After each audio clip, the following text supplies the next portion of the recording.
그죠? 이 푸르른 그 녹음을 즐기고 이 따스한 햇살을 즐기면서 이렇게 소풍 가고 싶다 뭐 이런 마음을 즐겨야 되는데 어느새 벌써 여름이 돼가지고 그죠? 햇빛을 피하고 막 에어컨을 틀어야 되는 그런 시절이 왔습니다. 봄이 없다라는 건 좀 아쉽기는 해요. 이 겨울에서 바로 이 여름으로 들어가는 듯한 뭐든지 우리가 이 버퍼링이 좀 필요하잖아요. 그죠? 삶에 중간에 근데 그런 게 없이 바로 여름으로 가니까 좀 힘든 것 같아요. 아니면 뭐 항상 여름이고 항상 뭐 겨울이고 이러든가 그러면 좋을 텐데 여러분들도 삶에 어떤 그 변화를 원하실 때 다이어트를 해야 된다 아니면은 뭐 그 공부를 더 열심히 하겠다 뭐 여러 가지 결심을 하시잖아요. 그죠? 근데 그 결심을 하시고 확 바꾸려 그러지 마시고 그 이렇게 바뀐 변화를 일으키기 위한 버퍼링의 시간들을 조금씩 두세요. 조금씩 바뀌어가면 그게 이렇게 변하게 되더라고요. 근데 한꺼번에 확 바꾸려 그러면 사람이 지쳐서 금방 그만두게 되더라고요. 그러니까 이렇게 삶에 버퍼를 두시고 이렇게 조금씩 변해가시면 좋겠습니다. 이따가 6층에서 우리가 같이 좀 일을 해야 돼요.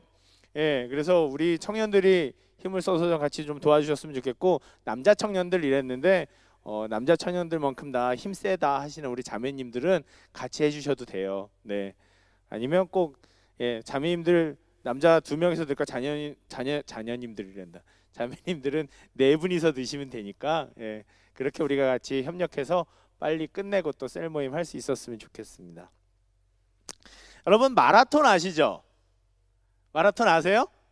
요즘에 이 마라톤이 생활 운동으로 생활 스포츠로 되게 각광받고 있어요. 그죠? 그 단축 마라톤 이런 거 한 20km 뛰는 거 뭐 5km, 6km 이렇게 뛰는 거 이렇게 생활 스포츠로 되게 각광받고 있는데 마라톤이 왜 마라톤인지 다들 아시죠? 아는 사람도 있고 마라톤이 왜 마라톤 이름이 왜 마라톤인지 다들 배우셨죠? 알면서도 대답 안 하는 거죠. 그죠? 이 마라톤이란 그냥 제가 다들 아시지만 그래도 제가 다시 한번 말씀드릴게요. 이 마라톤이라는 이름의 이 운동이 마라톤이 된 이유는 BC 490년 전에 예수님 오시기 한 490년 전에 페르시아의 다리우스 황제가 되게 유명한 황제예요. 그 페르시아의 전성기를 이끌었던 그 정복 황제로 되게 유명하죠. 다리우스 황제라고 하는 황제가 있었는데 이 사람이 고대 근동을 다 정복하고 드디어 그리스 쪽으로 유럽 쪽으로 정복을 시작하려고 이 페르시아의 수건이에요. 이 그리스를 정복하는 게. 그래서 이 다리우스 이후에도 크세스부터 이게 계속 그 정복을 하죠. 왜 그 300 영화 보면 나오잖아요. 그죠? 그래서 이 그리스를 정복하는 게 되게 수건이었는데 그래서 이 다리우스 황제가 군대를 파견합니다. 그래서 그리스 아테네 군과 페르시아의 다리우스의 군이 어디서 만나냐 하면 바로 마라톤 평야에서 만나요. 그리스 지역에 보면 마라톤 평야라는 지역이 있답니다. 그래서 거기서 만났는데 싸워요. 근데 누가 봐도 병력도 많고 전투의 경험도 훨씬 더 페르시아 군이 많아서 페르시아 군이 이길 줄 알았는데 누가 이겼어요? 아테나 군이 이겼어요. 아테나 군이 이겼죠. 그게 불가능해 보이는 승리를 한 거예요. 그리고도 너무 대승인 게 페르시아 군은 6,900명인가 죽었는데 아테네 군은 192명밖에 안 죽었대요. 대단한 전투의 승리죠. 그런데 중요한 건 이 승리로 끝나는 게 아니라 그 얘기를 듣고 이 마라톤 평야와 아테네 도시까지 한 40km 정도 그게 거리가 있대요. 그래서 그 승리의 소식을 빨리 전하기 위해서 그 병사 중에 페이디피세스라고 하는 병사가 있었대요. 이름이 어려워요. 페이디피세스. 근데 그 병사가 그 40km를 쉬지 않고 달려가지고 아테네로 온 거예요. 요즘에는 길이 좀 많이 이렇게 잘 뚫려 있으니까 그래도 40km 선수라도 좀 뛸 수가 있죠. 그런데 옛날엔 그렇지가 않잖아요. 옛날에는 길이 없는 데도 있고 그 달려가기가 쉽지가 않은 거죠. 산 넘고 물 건너 해서 가야 되는 거예요, 진짜로. 그런데 그분이 한 번도 쉬질 않고 이 기쁜 소식을 아테네에 빨리 알려야지. 아테네에 빨리 알려야지. 그래서 한 번도 쉬지 않고 거기를 열심히 달린 거예요, 40km를. 근데 요즘에는 42.195라고 정확하게 측정을 해서 그런데 그 당시에는 몇 킬로인 줄 모르니까 요즘에 와서 대보니까 그렇다는 거죠. 그 40km를 넘는 거리를 한 번도 쉬지 않고 미친 듯이 달려가지고 아테나에 와서 아테네가 페르시아를 이겼다! 그리고 외치고 쓰러져서 너무 힘들어서 쓰러져서 바로 죽었어요. 대단하죠?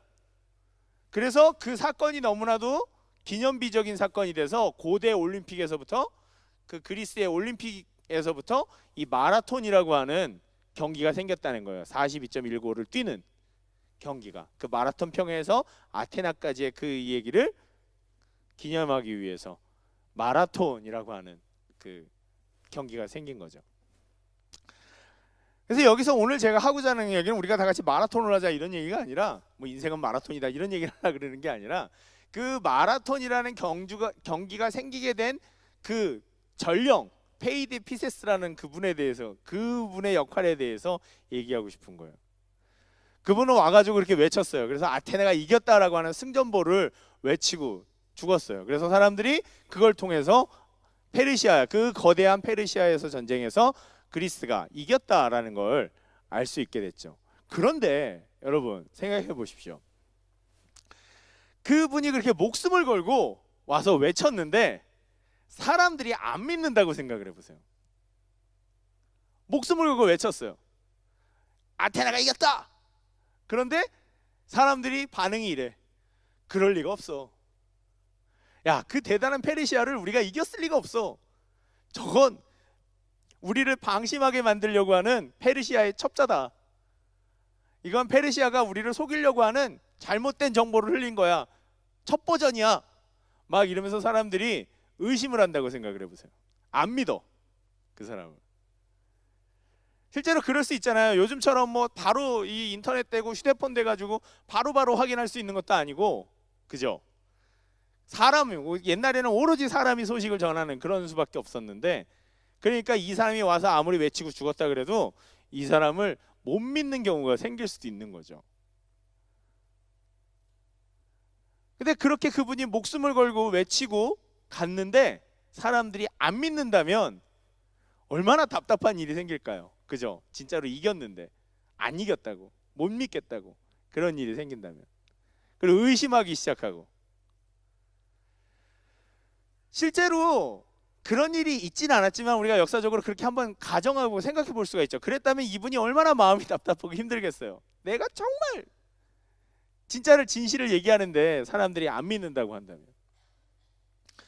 오늘 우리가 읽어본 이 사도 바울이 오늘 쭉 길게 여러분들에게 이 성경을 통해서 하고 있는 얘기는 바로 무엇이냐면 바로 이런 상황을 전제하고 있어요. 사도 바울은 정말 예수님께서 자기에게 알려주신 믿음으로써 의롭게 되어진다, 예수님의 죽음을, 나를 위한 죽음을 믿고 그것으로 내 죄가 용서함을 받고 하나님께서 나를 사랑하신다는 것을 경험하면 내 모든 죄가 용서받고 내가 하나님의 자녀가 된다라고 하는, 내 삶에서 내 모든 삶의 고통에서부터 하나님의 도우심으로 되며 구원받을 수, 이겨낼 수 있다라고 하는 그 복음을, 그것이 정말 사도 바울에게 주신 하나님의 은혜의 복음인데, 그래서 사도 바울이 사람들에게 그것을 열심히, 이 갈라디아 사람들에게 열심히 가르쳤어요. 열심히 알렸어요. 그런데 어느 순간부터 사람들이 그것을 의심하기 시작합니다. 그거 거짓말 아니야? 그거 거짓말 아니야? 저거 바울이 어디 가서 이상한 소리 듣고 와서 우리를 속이려고 그러는 거 아니야? 이거 바울이 알고 있던 그 유대교 변종 이런 거 아니야? 진짜 정통은 유대교 하나뿐인데 바울이 어디 가서 이상한 소리 듣고 와서 한 이단 아니야? 우리한테 거짓말 치는 거 아니야? 우리를 속이려고 하는 거 아니야? 이런 의심이 들기 시작한다라고 생각해 보세요. 근데 지금 바울이 딱 그런 상황이 되는 거거든요. 목숨을 걸고 달려왔고 목숨을 걸고 내 모든 걸 바쳐서 이 소식을, 기쁜 소식을 전해주고 싶은데 그것을 들었던 사람들이 그것을 듣지도 않고 믿지도 않고 오히려 바울을 의심하기 시작한다라고 하는 것이죠. 그러면 이렇게 생각해 볼 수 있어요. 바울이 한두 마디 그냥 변명하다가 에이 안 믿으면 치워라, 뭐 여기 아니면 할 데 없냐 이러고 갈 수도 있죠. 그리고 그냥 뭐 그래 뭐 안 믿으면 할 수 없지 뭐 이러고 할 수도 있어요. 그런데 그럼에도 불구하고 바울은 그러지 않습니다. 그게 아니라 자신의 결백과 내가 거짓말을 하지 않았다는 것과 그리고 내가 전하는 이 메시지가 사도 바울의 복음에 대한 메시지가 정말 진실이다라고 정말 계속해서 간절하게 이야기하고 있어요. 왜 그럴까요? 그냥 대충 얘기하다가 사람들이 안 믿고 가면 에이 더럽다, 에이 치사해 이러고 그만두고 갈 수도 있잖아요. 그런데 사도 바울은 그게 아니라 계속해서 사람들과 마찰을 빚으면서까지, 싸움이 일어나고 마찰을 빚으면서까지 사도 바울은 계속해서 자신의 메시지에 대한 결백성과 자신의 진실성에 대해서 이야기하고 있는 거죠. 굳이 불편하게까지. 왜 그럴까요? 그것은 사도 바울이 생각하기에 이것이 바로 사람의 삶을, 사람의 생명을, 사람의 그 긴 인생을 바꾸어 줄 수 있는, 그리고 바꾸는, 사람을 구하는 아주 중요한 메시지였기 때문에 그래요. 그것을 듣고 사람들이 삶이 바뀌고 그 삶의 고통에서 해방되어질 수 있는, 사람을 구하는, 사람의 생명에 관련된 메시지였기 때문이죠. 그리고 내가 거짓이라고, 내가 그것을 더 이상 증명하지 못하고 내가 그 증명을 그만두는 순간부터 어떻게 되냐면, 그 얘기를 듣고 믿어서 하나님의 사랑을 경험했고 삶의 희망을 얻고 해방을 얻고 힘을 얻었던 사람들이 모두 다 거짓말, 그 사람들이 가졌던 희망과 기쁨과 삶의 모든 것들이 다 거짓말로 치부되어지는 상황이 되는 거죠. 그들의 삶이 오히려 더 한때 희망을 가졌지만 오히려 그것이 거짓말이어서 오히려 더 좌절과 절망 속에 빠져갈 수밖에 없는, 그리고 오히려 이제는 더 생명에서 멀어지게 되어지는 그런 결과가 일어날 수 있게 되기 때문인 거죠. 사도 바울을 통해서 예수를 믿게 된 사람들이 너무나도 많은데, 사도 바울이 여기서 지는 순간부터, 자신의 결백성을 증명해내지 못하는 순간부터 그 얘기를 듣고 예수를 믿게 되었던 모든 사람들의 삶이 다 나락으로 떨어질 수밖에 없게 된다는 겁니다. 망가질 수밖에 없다는 거죠. 그래서 사도 바울은 자신은 단순한 그저 전달자가 아니라 내가 전한 말에 책임을 지고, 그리고 내가 전한 이 말을 통해서 수많은 사람들의 인생이 달려있다는 것을 이 사도 바울은 절감하고 있는 거죠. 그래서 사도 바울은 자신의 진실성을 증명하는 데 있어서, 자신이 전하는 메시지를 전하는 데 있어서 절대로 후퇴하지 않는 겁니다. 여러분, 거짓말이 왜 나쁘다고 생각하세요? 그냥 단순히 거짓말하면 안 된다라고 해서 그 거짓말이 나쁜 걸까요? 거짓말이 왜 나쁘다고 생각하세요? 맞아요. 거짓말은 다른 게 아니라 사람의 마음을 움직이게 할 수 있기 때문인 거예요. 진실이 아닌 것으로, 진짜가 아닌 허상으로 사람의 마음을 움직일 수 있기 때문이에요. 왜? 말은, 그럴듯한 말은 뭘 줘요? 신뢰를 주잖아요, 사람에게. 그렇지 않습니까, 여러분? 아무리 거짓말이라도 설득력 있는 말은 우리에게 뭘 줘요? 신뢰를 줘요. 믿음을 준다고요. 근데 진짜가 아닌 걸 믿고 나면 어떻게 됩니까? 그 책임을 누가 져요? 아무도 질 수가 없어요. 그렇기 때문에 거짓말은 나쁜 거예요, 여러분. 그냥 단순히 내가 이 상황을 모면하기 위해서 그냥 거짓말 한다, 이런 차원을 떠나서 사람과 사람과의 관계에서 그 거짓말이라는 것은 신뢰 자체를 무너뜨리고 관계 자체를 파탄시킬 뿐만 아니라 한 사람의 인생도 망가뜨릴 수 있는 무서운 것이기 때문에 그래요. 그래서 사도 바울은 내 말이 거짓이 아니라 진실이라는 것을 너무나도 안타깝게 증명하려고 얘기하고 있는 겁니다. 오늘 우리 본문을 보면 사도 바울이 자기 인생에 관해서 얘기하고 있어요.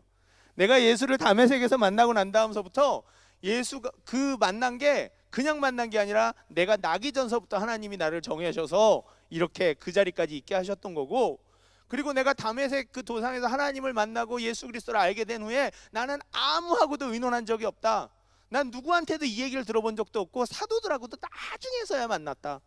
나중에서야 만나고 난 후에도 한 사람, 야고보 한 사람밖에 만난 적이 없다. 나는 이 이야기를 누구한테 배운 게 아니다.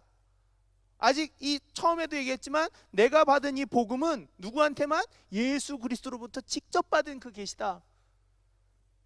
그러기에 난 누구한테도 다른 사람한테 배운 것도 아니고 그렇기 때문에 오히려 더 이야기는 거짓말이 아니다. 제발 내 이야기를 믿어다오. 제발 내 이야기를 믿어주십시오. 이렇게 안타깝게 외치고 있는 거죠. 사도라는 말을 우리가 계속해서 이 갈라디아서를 통해서 우리가 처음에 설교할 때 제가 말씀드렸지만 우리는 이 사도들의 그 가르침 위에 교회가 세워졌고 그 사도들의 예수에게 직접 가르침을 받은 그 사도들이라는 그 사람들에 의해서 교회가 세워지고 그 가르침에 따라 우리가 살아가고 있다고 말씀을 드렸어요. 근데 항상 처음에 말씀드렸지만 사도라고 하는 그 직책의 원래 뜻이 뭐라고 여러분들은 알고 계세요? 아포슬, 영어하고 아포슬이라고 얘기하고 헬라어는 아포스톨로스라고 얘기하는 그 사도라고 하는 원래 단어의 뜻은 바로 무엇이냐면 보냄을 받는다라고 하는 뜻이죠. 여러분 다 알고 계시죠? 그잖아요. 안다고 좀 대답 좀 해줘요. 고마워요. 네. 너무 대답을 안 해주면 마음이 아파요. 네. 보냄을 받았다. 무엇을 위해 보냄을 받았다? 신이 하나님이 사람들에게 하나님의 마음이 담긴 메시지를 전달하게 하기 위해서 뭐한다? 보냄을 받았다. 그래서 이 사도라고 하는 뜻의 가장 쉬운 말의 뜻풀이는 바로 뭐냐면 메신저예요. 메신저. 여러분 요즘엔 MSN 메신저 안 쓰겠다. 우리 맨 처음에 컴퓨터 나왔을 때는 인터넷 잘 되고 해서 MSN 메신저 정말 많이 썼어요. 그거 네이트온 많이, 요즘엔 네이트온 안 쓰죠? 카카오톡이 워낙 그거 하니까. 네이트온, MSN 메신저. 요즘에 쓰는 카카오톡도 바로 뭐라고요? 메신저. 메신저는 뭐예요? 내가 하고 싶은 말을 상대방에게 전달해 주는 거죠. 사도는 누굽니까? 하나님과 우리 사이에 뭐예요? 메신저예요. 하나님의 말을 우리에게 전달해 주는 사람. 그런데 여러분, 이렇게 거창하게 사도 바울이 우리의 메신저고 하나님의 뜻을 전달해 주는 아주 중요한 사람이다 얘기할 수 있지만 여러분, 우리는 기본적으로 우리 인간은 다 기본적으로 메신저예요. 기본적으로 우리는 다 누군가에게 내 생각을 다른 사람에게 전달하기도 하고 다른 사람의 생각을 다른 사람에게 나를 통해서 전달하기도 합니다. 우리는 기본적으로 다 전달하는 사람들이에요. 말하는 사람들이에요. 그리고 나는 생각지도 못했지만 내 삶은 항상 누구에게 영향을 미쳐요? 다른 사람에게 영향을 미쳐요. 내가 혼자 사는 내 삶이라도 그 삶은 누군가에게 꼭 영향을 미치게 돼 있어요. 그리고 내 삶이 아무에게도 영향을 못 미치는 삶이라고 한다면 그 삶은 참 불행한 삶이에요. 그리고 기본적으로 인간적이지 못한 삶이 되는 거죠. 나쁜 영향이든 좋은 영향이든 우리는 서로 미치고 살게 돼 있어요. 서로 전달하게 돼 있다는 거죠. 왜? 우리는 기본적으로 사람들은 누구나 다 메신저이기 때문에. 그런데 그 메신저가 어떤 메시지를 전하고 어떻게 말을 하느냐, 그리고 어떤 말을 전하느냐에 따라서 사람들의 삶이 달라질 수 있다라고 하는 겁니다. 사도 바울은 이걸 알았기 때문에 그것을 사명감으로, 자기의 인생의 사명감으로 하나님의 그 복음을 다른 사람들에게, 아직 듣지 못한 사람들에게 꼭 알려서 그 사람들이 기쁨에 같이 참여하게 하기 위해서, 그리고 그것이 진실이다라는 것을 사람들에게 꼭 설득시키기 위해서 이 노력을 하고 있는 거죠.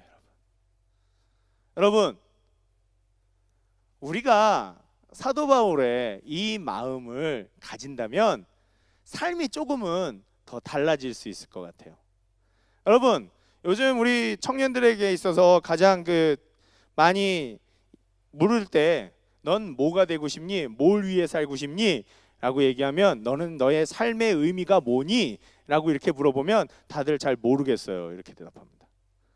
모르겠어요. 너 왜 사냐? 이러면 몰라요. 뭐 하고 싶니? 그러면 몰라요. 모르겠어요. 아직 잘 결정을 못 내렸어요.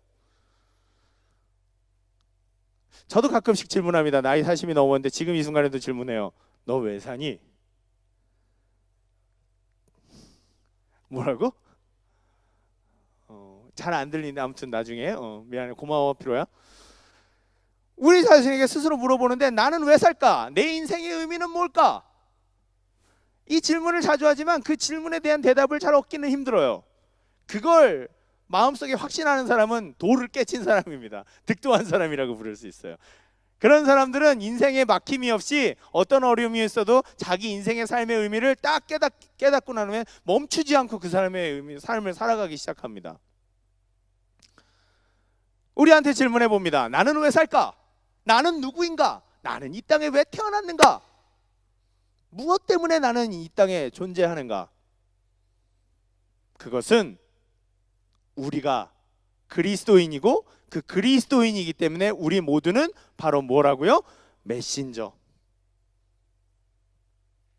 우리는 보냄을 받은 사람들입니다. 물론 그것을 예수님을 가까이에서 배운 사람들, 그 사람들만 사도다라고 그래서 나는 사도다 이러고 외칠 수 있지만 그런 의미가 아니라 이제는 우리 모두 한 사람 한 사람이 적어도 마라톤 광야에서 아테네까지 그 승전보를 그 안타까운 마음으로 내가 전하지 않으면 저 사람들이 아직 듣고 있지 못하기 때문에 내가 전해서 그 사람들에게 이 기쁜 소식을 알려줘야 하기 때문에 열심히 달릴 수밖에 없는, 내가 숨이 끊어지고 석에 타서 도저히 걸을 수 없을 것 같지만 그래도 더 열심히 내가 한 발자국이라도 더 가서 내가 이걸 꼭 외쳐야 돼, 꼭 알려줘야 돼 라고 하는 그 사명감을 가지고 달렸던 페이디피세스처럼 내가 적어도 나를 통해서 누군가가, 내가 구체적으로 예수 믿으세요, 뭐 불신지옥, 예수 천국 이런 얘기를 하는 게 아니라 적어도 내가 간접적이라도 내 안에 주신 하나님의 은혜, 내가 힘들 때 정말 나를 도와주셨던, 내가 어디 말할 데 없어서 하나님 앞에서 펑펑 울면서 하나님 도와주세요 했더니 도와주셨던 하나님의 은혜, 내가 정말 외로워서 하나님 저 너무 외로워요 했는데 그 그냥 외침 속에 살며시 오셔서 내 마음을 위로해 주시는 하나님의 은혜,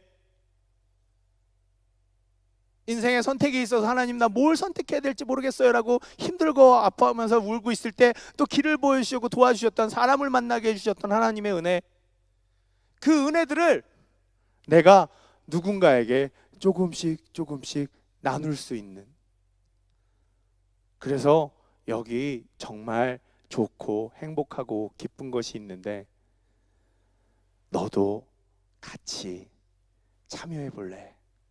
함께 해볼래? 그렇게 전달하는 사람, 나는 기쁜 소식을 전달하는 사람, 나는 누군가가 행복하게 되기 위해서 그것을 말해주는 사람, 바로 내가 그리스도인으로서의 메신저다라는 것.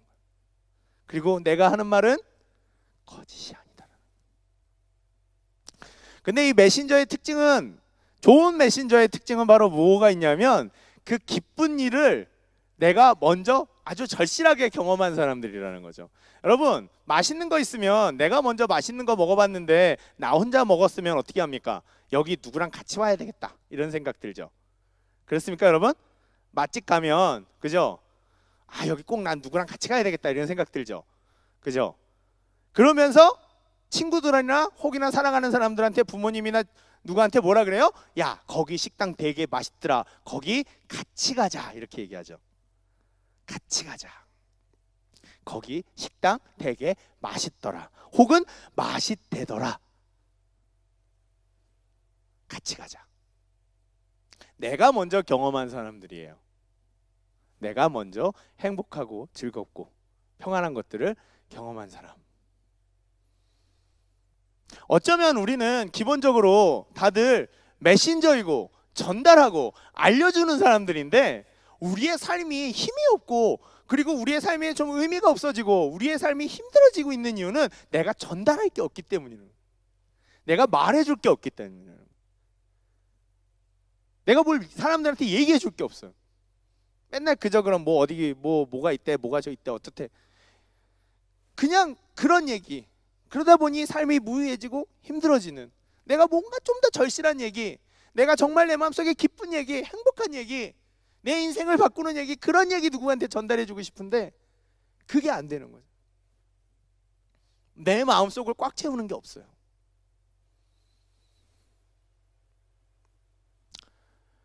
하나님은 우리에게 전달하고 싶어 하세요. 하나님은 우리에게 그 진실된 얘기를 전달해주고 싶어 하세요. 하나님은 어쩐지 계속해서 우리한테 이렇게 얘기하고 계신지도 몰라요. 얘들아, 진짜거든. 내가 진짜 너를 사랑하고 내가 진짜 너를 위해서 내 모든 것을 줬고 나는 진짜 네가 마음을 열어서 나를 믿어주고 나를 힘들 때마다 나를 진짜 의지해주고 힘들 때마다 내 손을 꼭 붙잡고 나를 사용했으면 좋겠어. 나와 함께 했으면 좋겠어. 나는 정말 이걸 너한테 알려주고 싶거든.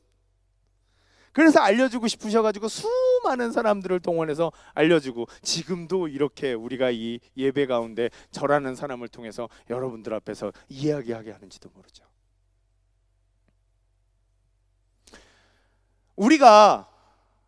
저도 그랬어요. 저도 삶이 무의미하고 내가 뭘 해야 될지 모르고 사람들한테 뭔가를 얘기를 해주고 싶은데 아무것도 얘기할 게 없고, 그래서 내가 메신저이지만 메신저이지 못할 때 제가 알게 된 예수님의 사랑, 나를 제가 정말 이거밖에 안 되는데도, 이런 사람밖에 안 되는데도 하나님이 나를 내가 사랑한다. 네가 그저 나를 사랑하기만 하면 된다. 네가 나를 사랑하느냐 물어보시면서 제가 주님 사랑합니다. 그래, 그거면 됐다. 아무 조건도 필요 없이 나도 너를 사랑한다.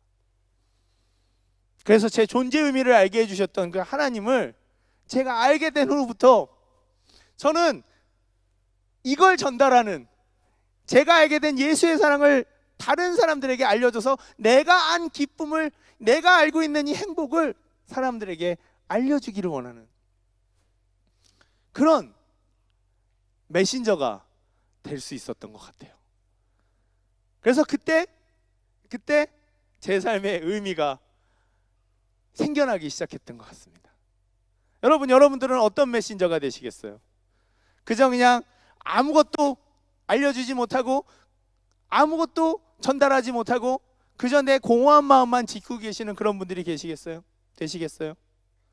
어쩌면 우리가 또 그러한 진정한 좋은 메신저가 되어주지 못하고 제대로 진실된 우리의 모습을 보여주지 못하는 그런 메신저가 되어지지 못했기 때문에 지금 오히려 교회가 교회의 모습으로 살아가지 못하고 세상 사람들에게 더욱더 말만 번지르르게 하지 제대로 된 것들은 하나도 보여주지 못한다라고 하는 그런 치탄들을 우리가 받고 있는 것은 아닌지.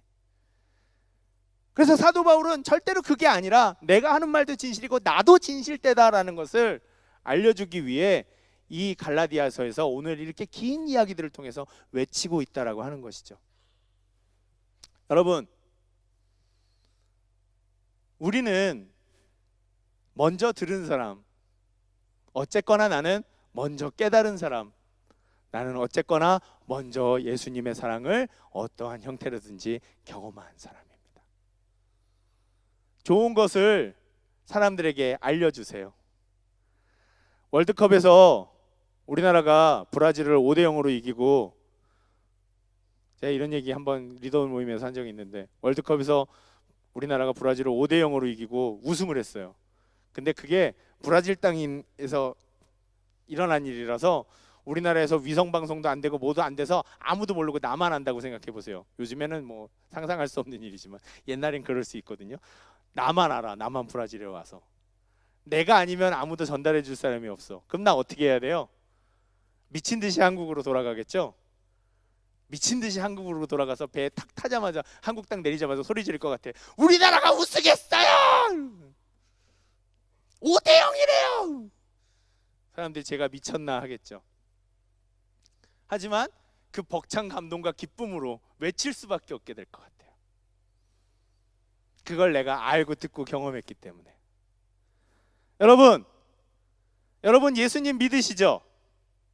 그렇습니까? 예수님 믿잖아요. 예수님이 날 사랑하는 것도 알죠, 여러분? 그렇습니까? 그렇죠. 예수님이 변함없이 날 사랑해요. 그것이 우리에게서 잠깐 잊혀지고 떠나갈 수는 있지만 우리가 그것을 다시 상기하고 다시 하나님께로 돌아오고 다시 찾기 시작하면 그 사랑이 다시 내 마음속에서 꿈틀대기 시작합니다. 그럴 때 우리는 말하고 싶어지기 시작해요. 그리고 우리가 무엇인가를 누군가에게 전달할 수 있는 준비가 되고 마음에 그것이 가득 차기 시작할 때 우리의 삶은 어떻게 됩니까? 행복해지기 시작합니다. 우리의 삶은 에너지가 넘치기 시작합니다. 어떻게 하면 내가 이것을 더 잘 전달할까? 어떻게 하면 내가 저 사람한테 이걸 알려줄 수 있을까? 삶의 에너지가 충만해지기 시작하고 목표의식이 생기기 시작하고 내가 왜 살아야 될지, 내일을 왜 또 한 번 견디며 살아가야 될지 우리 마음속에 충만한 용기가, 기쁨이, 목적의식이 생기기 시작하겠죠. 따라합시다. 나는, 큰 소리로, 나는 메신저다. 나는 메신저다. 나는 예수의 메신저다. 그것으로 이 사도 바울이 자신이 궁지에 몰렸고 아무도 자기를 믿어주지 않는 이 순간에, 힘들고 어려운 순간이지만 끊임없이 아무도 자기를 믿으려고 하지 않는 순간에도 내가 멈추지 않고 자신을 변명하고 자신을 드러내고 자신의 메시지에 대한 변호를 멈추지 않는 이유는 바로 그것이 가장 중요한 일이기 때문에 그렇습니다. 여러분들한테 전도를 해오라는 얘기를 하는 게 아니에요. 길거리에 나가서 외치라는 얘기를 하는 게 아니에요. 그저 내가 내 삶을 살아갈 때, 내 삶에 의미를 부여하기 시작할 때 내가 무엇을 위해 살아가야 하나라는 그 질문을 하기 싫을 때 가장 기본적으로 우리가 가져야 하는 나의 삶의 정체성은 나는 메신저다라고. 나는 바로 예수의 메신저다. 어떤 형태로든지 나는 이것을 전해야 한다. 이 기쁜 얘기를, 이 좋은 얘기를 내가 나 혼자만 알고 있다면 그것은 내가 사랑하는 사람들에 대한 배신이다. 그저 그 하찮은 음식 파는 식당까지도 좋은 사람들과, 사랑하는 사람들과 공유하며 알리고 같이 경험하고 싶어하는 게 내 마음인데, 나는 왜 내 삶을 바꿔주고 적어도 내가 힘들 때마다 울면서 기도할 수 있게 해주시는 그 하나님, 그리고 그 울면서 기도할 때마다 어떤 형태든지 나를 도와주시는 그 하나님을 왜 나는 나 혼자만 알고 있어야 할까? 아무 조건 없이 나를 사랑하시는 그 하나님을 왜 나 혼자만 알고 있어야 할까? 그 정체성을 우리가 가지기 시작할 때, 그걸 마음속 깊이 느끼기 시작할 때 우리의 삶은 달라집니다. 내 삶은 달라지기 시작합니다, 여러분. 마음이 힘들고 내가 이 땅에 왜 존재하는지 의미가 없고 취직 이력서를 아무리 던져도 나를 찾아오지 않는, 찾으러 오지 않는, 나를 불러주지 않는 수많은 사람들 앞에서 나는 잉여인가, 나는 쓸모없는 사람인가, 나는 왜 이 세상에 존재하는가, 존재 의미가 없다, 아무 의미 없다, 이런 생각이 혹시라도 들고 계신다면, 사람으로 상처받아서 여러 가지 어려움이 생기고 계시다면, 나는 왜 사는가라고 하는 그 의문점이 드신다면, 여러분, 우리에게 주신 하나님의, 그리고 사도 바울이 먼저 깨달아서 우리에게 알려주고 있는 이 의미, 나는 메신저다. 나는 예수를 알리기 위해, 어떠한 형태든지 예수를 알리기 위해 보냄을 받은 사람들이다. 그것을 마음속에 다시 한번 일깨우고 생각하시면서 삶의 의미와 능력들을 회복하시는, 그리고 절대로 내가 멈출 수 없는, 절대로 내 삶을 포기할 수 없는, 절대로 내 삶을 그대로 방치할 수 없는 그 이유를 발견하시는 우리 청년분들 되셨으면 좋겠습니다. 기도하겠습니다.